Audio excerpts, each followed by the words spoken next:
Knowing what your hourly paycheck is can help you decide whether you can live on the wages being offered to you or not. Typically, your paycheck could be paid daily, weekly, fortnightly, or on a monthly basis. So, how is an hourly paycheck calculated? For this, you'll need a pen, paper, and a calculator. Of course, using OkCalculator, you won't have any difficulties. To start, all you need to know is the number of hours you will be working, the hourly rate you have been offered, the allowances you qualify for, and your tax rate. There are some things that may influence your hourly paycheck, like taxes, health or dental benefits, retirement contributions, and other deductions such as student loans and pensions. Let's calculate your hourly paycheck.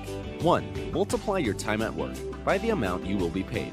2. Then, subtract any paycheck withholdings. 3. The next part is a bit more tricky. You'll have to figure out the allowances you qualify for and adjust your pay for taxes. Taxes can impact on your hourly rate by as much as 25% or more. If that sounds confusing, don't worry. With OkCalculator, you can easily figure out what your earnings will be. We can help you work all of this out based on your personal circumstances, while any overtime or bonuses are added in.